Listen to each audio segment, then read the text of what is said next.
everyone for being here tonight. Can you hear me okay? Yep. Okay. First of all, I'm Mel Carney. I was a first lieutenant, served in Vietnam as a platoon leader and then a company commander in Vietnam. And I got there at a nice time they called Tet of 1968. I thought they were having a celebration, welcoming to the company, or to the country. And so I spent 6 to 7 months out in the field, and then spent the rest of the time at a place called Chulai, where I was worked for Chulai Defense Command for about 5 or 6 months. But so I put together, I'm ready to talk, and I was just dumbfounded when Lou showed up tonight. Thank you, Lou.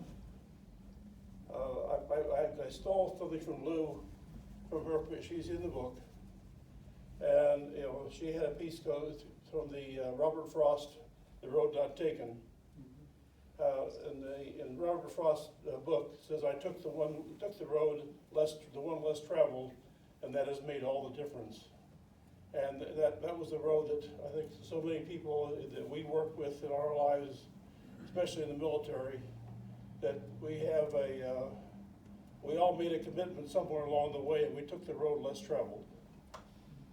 Lou's a friend of mine, and she and I worked several of the military functions selling books. She was an emergency room nurse at Chulai, Vietnam, after I left there. That would have been a job I would have not wanted. She says in her final paragraph of the book, "When I left Vietnam in October of 1970, I was the only woman on the plane that was filled with guys relieved to be on the big Freedom Bird taking us back to the world. Some vets have chosen not to speak of their experience. I have no interest in returning to that country, and I totally understand that. Once again, I have chosen a different path, which is to share my story of the war with as many people as I can. I have been doing this for 40 years. I have returned to Vietnam 4 times since the war and have written 2 books on the subject. I believe we must always remember what happened in Vietnam. We must never forget that women served. We must keep the story alive in order that the 58,000 names on the wall in Washington, D.C. will not have died in vain." She has also written Mending and Remembering, and in Steady As She Goes, Battling Parkinson's After Vietnam. Both books are available on Amazon. Thank you, Lou. I really appreciate it.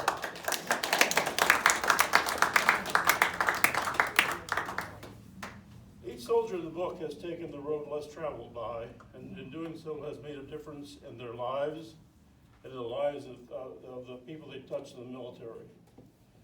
Soldiers who have contributed to the book, 2 of them are here tonight. Steve Woke, who was on board the USS Pueblo when he was captured by the North Koreans, and Chuck Marcus, the U.S. Coast Guard Operations Officer, Navigator, and underway deck officer. Both of you stand up. Please stand up. Both of you stand up.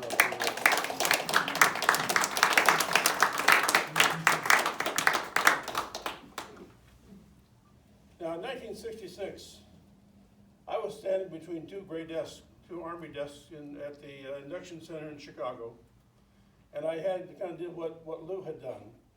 I made the decision to take the road less traveled. I did not know anything about officer candidate school, and I had a good sergeant was trying to convince me to go to OCS, and I made that decision to go to OCS.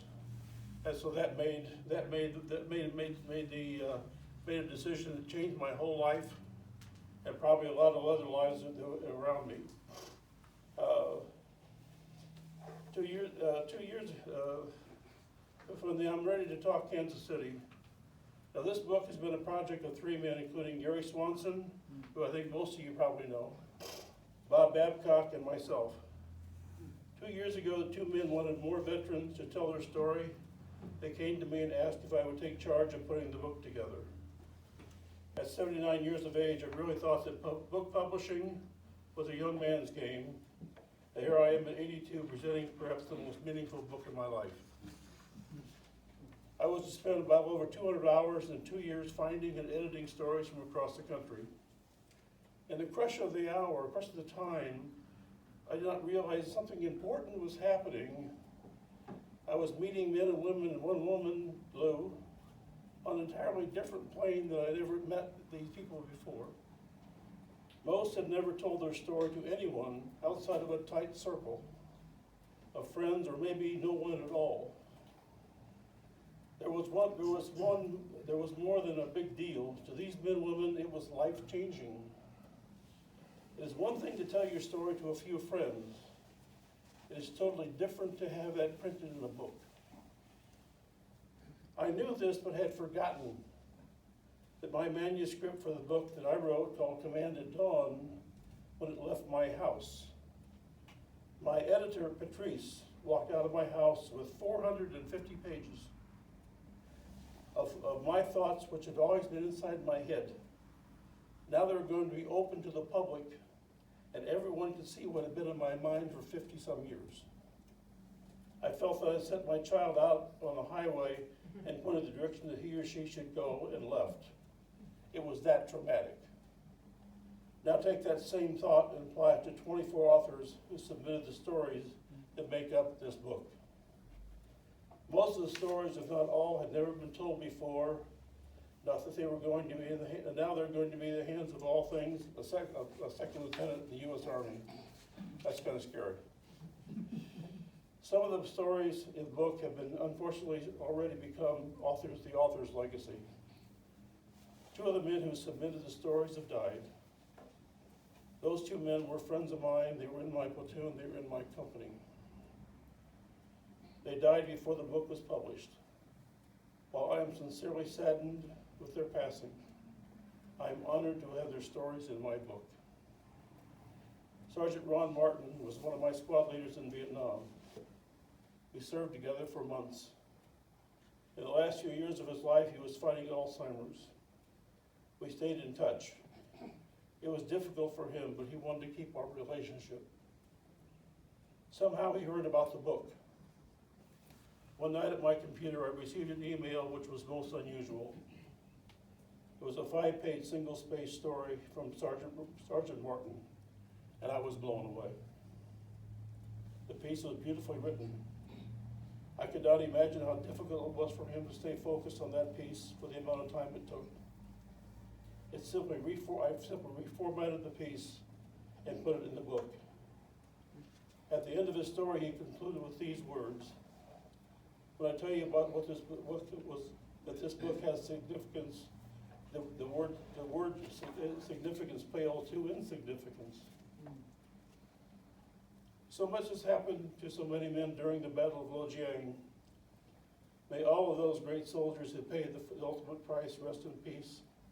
To all that suffered injury, may God bless. I also want to recognize Lieutenant Mel Carney, who saved my life.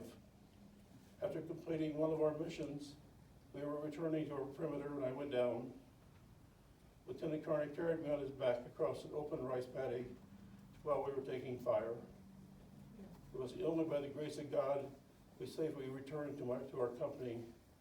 I've often thanked Mel for his heroic actions that day for literally saving my life. When I say that Ron Martin was special to me, he was very, very special. The other gentleman,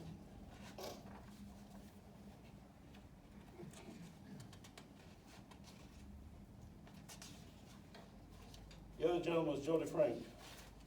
He was another man in my company. He was a medic. Joe was a platoon medic and a very good one. He, like Sergeant Martin, had been through the Battle of Lo Jiang, where he was wounded, taking care of the wounded. On February 21st, 1968, I had been in country since the 3rd of February. Our company was night loggered on a small hill close to the landing zone Baldy. A U.S. Army Huey Slick helicopter flew over twice. On the 3rd time, they thought they'd found the North Vietnamese Army unit and opened fire with M16 machine guns. What they had found was Company B, 1st to 6th Infantry. That's my company. They sent 3 men home that day with wounds. Medic Joe took 3 rounds in his groin and was medevaced. He was to spend the next 50+ years living with the aftermath of that attack. While he was able to work, he spent long periods with the VA hospital with some issues caused by the M60 bullets hitting his body. When I say that these men were very special to me, and I'm so grateful that they are in my book and that their legacy lives on. Thank you for my book. That was that's the stories that I included in this book. And then on December 7th, 1941,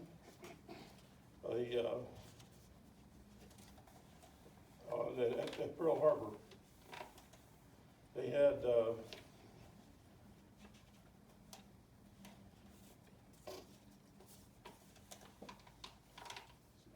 Master Sergeant Grover Snyder was after chow, and there were quite a few of them standing outside the mess hall as they had already eaten.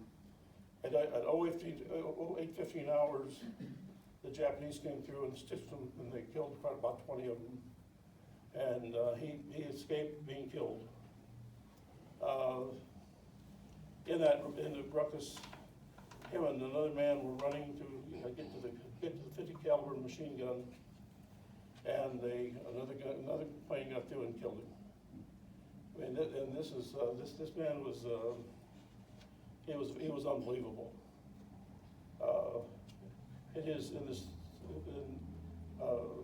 Grover died in 2002. His son gave me permission to put his story in the book.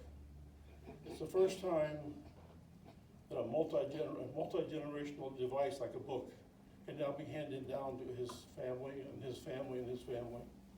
And that just makes me feel very good. I've met the librarian out at Logan, Kansas, and I met the editor of the Logan Republican, and I'm making friends out there. I've donated a book so they can pass that on. People can check that book out now. So this book has really taken a life of its own. I mean, the stories I'm giving you, there's about 30 stories in here that all mean something to me. They're all very, very special. What I'd like to do is have Chuck come up for a moment and give us some words, because he's meant a lot to me over the years. Come on, Jeff, can you come up and?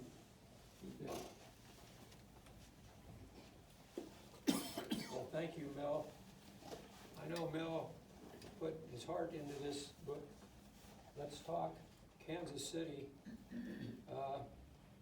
I think one day we were talking, and Mel, I don't know how many times he edited whatever we sent into him, but he spent, I think, over 2,000 hours getting this book together.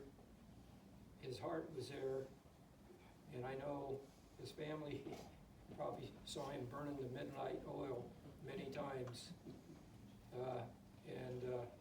I thank Mel for doing that. It means a lot to all of us.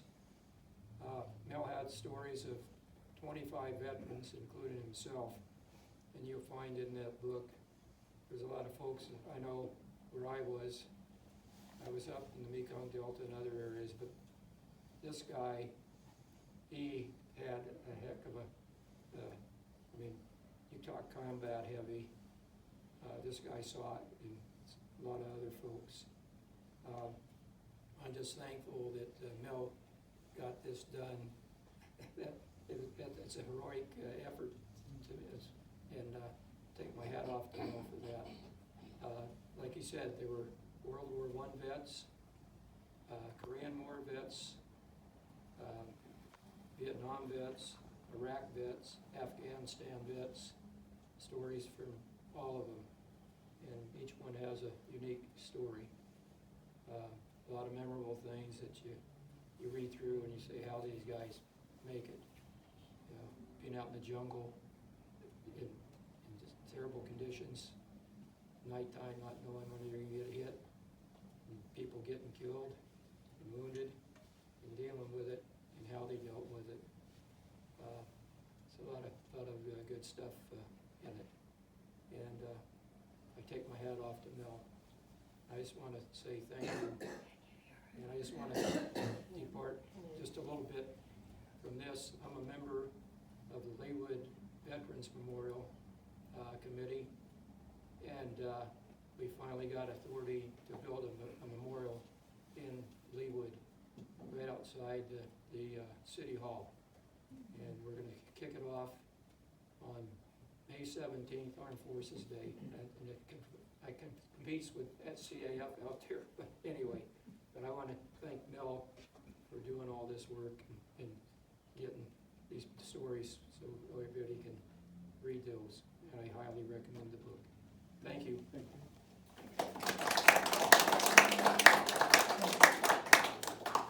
Now, something else has happened with the completion of this book.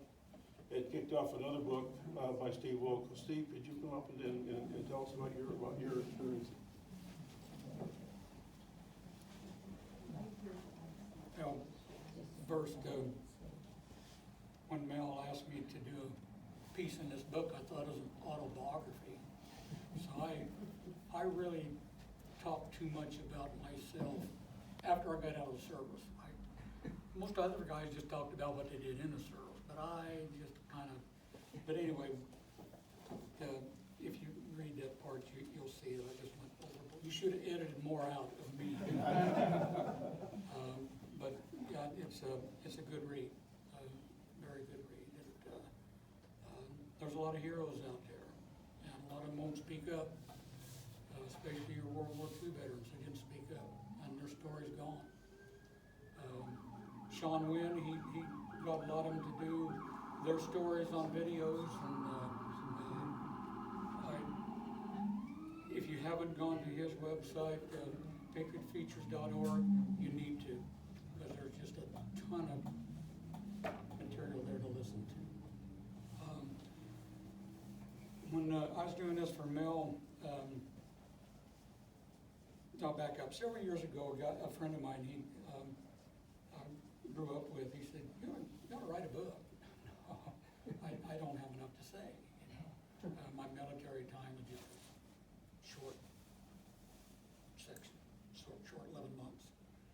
And so I just kind of brushed it off, and here a few years ago, I decided to start writing an autobiography just for my son and his granddaughters.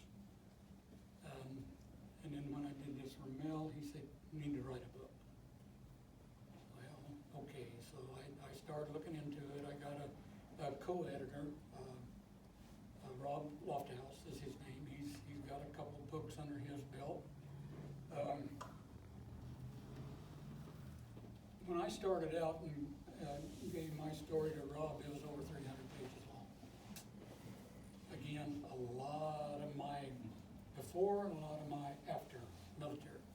So we got that narrowed down to, I think, 170 some pages. So there's a lot cut out, which is good. And my vocabulary is absolutely terrible. When my wife read it for the first time, I thought, oh my goodness, I'm in trouble, because she just started, everything was in red. And when she got done, Rob started in. And he did a lot of editing too. But Rob is, as far as co-editor, Rob, he helped what I wrote make sense. It's in my words, but he arranged it so it makes sense, flows pretty good. But he also went into why the Pueblo was captured in the first place. And so he took care of the kind of the official part of it, and I took care of my part of it. So there's 11 months of my story in captivity in North Korea. I was the most critically wounded on board. I spent 11 months in a North Korean hospital. Excuse me, not 11 months, 44 days in a North Korean hospital. The crew went through hell. mentioned in the book, you know, it's hours and hours of, or weeks of boredom, but hours and hours of outright terror. You just didn't know what they were gonna do next. We did a couple things to kind of get back at them, you know, and one of them was Hell Week, where we gave them a finger. And, of course, they found out what that was and kind of come down on us pretty hard. But anyway, I appreciate Mel for doing this. What's the name of your book? My book is How I Became a Prisoner of War. That is actually going to be my third part in a book. My first book was in 1974. 15 of us off the Pueblo with a ghostwriter wrote Las Voces USS Pueblo. It might have done pretty good that Commander Booker, who was the captain of our ship, his book came out a week before. It took all the glory off of ours.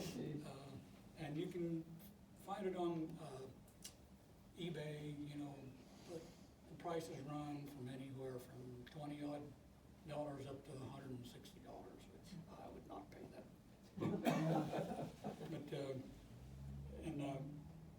But, there's Mel book that I was in, and of course, then mine's coming out. I'm hoping by November. I got my fingers crossed. Right now, the manifest has been written.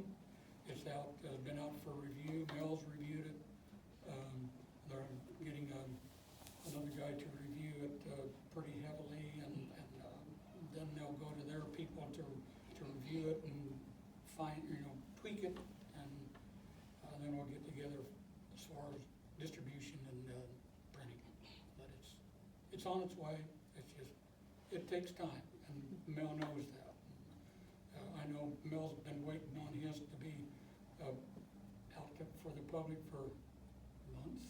A year. Yeah, a year. And so it's just, you think you got it, and well, no, you need to do something else with it. You get to the point, is it really worth it? This is really worth it. Thank you, Mel. Thank you.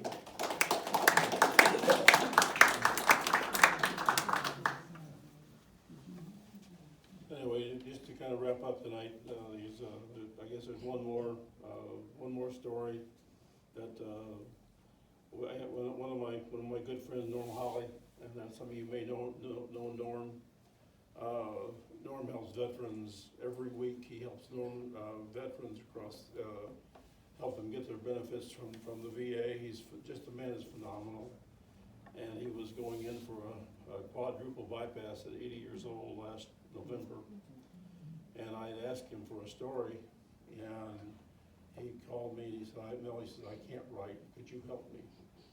Well, that doesn't take a Phi Beta Kappa, so I went out and spent several hours in his farmette out by Gardner. And I had a 9-page story to him, typewritten within a week. And with one of his stories, he got to Vietnam in 1963 or early 64. And I say that his Vietnam was totally different from mine. I mean, he was there, he was only supporting special forces, and he was in aviation. He was a crew chief, and I didn't even know we had one. You know, the plane to have a crew chief. And you know, the story is phenomenal when you read it. But one little vignette was that some of the special forces camps were just a hole in the jungle, and he had a 400-foot rope. He had to lean out of the airplane, and the airplane had the doors were right behind the pilot. They kind of looked like doors from like an old Chevy van. That's what it looked like. And he had to lean out and feather out 400 foot of this rope, and that 200 foot would start to go down, and it had grappling hooks on it, and he'd hook whatever they were shipping out and drag it up. He had to pull it all the way up. Well, the military, of course, had nothing, no safety harness. So Norm made him the safety harness out of a parachute, a parachute harness. And this plane would hold, I think, 11 people. So it had these like theater seats on the side that would fold up and lock. And the only thing that saved him that day because the rope, his harness broke. And he is leaning out of the airplane going 200 miles an hour, and he got his foot stuck into one of those theater seats. And so he's flying along, hanging out of the airplane. The only one person could see him was the co-pilot. The co-pilot got up. Now he has nothing to hold on to. So for just, for a few seconds in time, there were just him and just those two men and God, and he got him back in the airplane. And this, so when you read the story, that's just a little piece of the story. This is what this man did. I mean, he did this for a year. And, I was just amazed and dumbfounded. That's what the stories that are in here. They're just phenomenal. And I was so pleased because he was able to give the typewritten stories to his family. So his legacy was going to be passed down, because I know he was concerned with that they were going to have a quadruple bypass at 80 years old. He made it through, thank God. And now he's got books. I think 10 or 15 books he gave to his kids. And again, that makes me feel good, and that's why we did it. Thank you very much. Any questions? Oh yes, I'm sorry. This will be a little bit about your experience in Vietnam, but what was during your time in active patrol in the field? What was the terrain like? What was it like experience a day in Vietnam out in the field in your area? Well, mostly we're over by Laos, and over by Laos, the jungle is like it's like jungle. It's you can't. I couldn't see Ed sometimes, and in the daytime, and he's ahead of me. He's 5 feet in front of me, and I can't see him. And and then you might be in rice paddies, and so you're just out in the open, walking on a rice paddy that was made 2,000 years ago, which is an engineering masterpiece, because the Vietnamese weigh 105 pounds soaking wet. Now you got a 180-pound guy with 65 pounds or 75-pound pack on his back, and those rice paddies backs are holding them up. So and then the sweat. Sweat is pervasive. It's just with you 24/7. You sweat at night, you just sweat more than the daytime. But you wake up, you're wet from sweat. And mosquitoes. The mosquitoes aren't out during the day, it's too hot. But as soon as that sun went down at night, they came up out of the grass. And then when you wake up in the morning, your face was always swollen. Every day. Ouch. Month after month after month, day after day after day. Any other questions? I'll just give a little concluding remark. So, this has nothing to do with anything, but I'm a KU fan. And I just want to say that you all are some of the smartest, classiest people I know, because you chose to be here and hear the stories of these veterans. And if I could close my eyes for just a second and just to think about the four of you that are in this book, I can think about Lou for a second, treating Purple Heart veterans as they come across the operating table. I can think of the importance of the Coast Guard. And in that environment, the Coast Guard was so important to Vietnam because the naval ships couldn't get in because of the shallow waters and wondering what might be in the jungle. Or I can think about a veteran like Mel, who's in the jungle, and when someone dies, you have to call in for help, and you need the radio mic. And I think of Stephen, as he's being operated on without anesthesia. And then I think, for a second, we're home in Kansas City. And the stories of these veterans live on through this book and through your taking time to share those with us.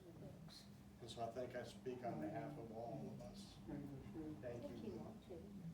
Thank you, Chuck. Thank you, Stephen.